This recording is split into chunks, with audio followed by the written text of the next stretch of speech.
политика от Министерството на външните работи. Дипломатическата ни мисия в ливанската столица е в постоянен контакт с тях.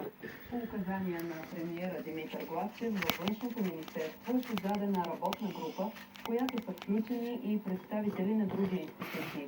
Основната й задача е да координира и предложи най-подходящия вариант за извеждането на сънародниците ни от Ливан. Указанията на премиера са пълна мобилизация на държавата в интерес за запазването на живота и здравето на българските граждани.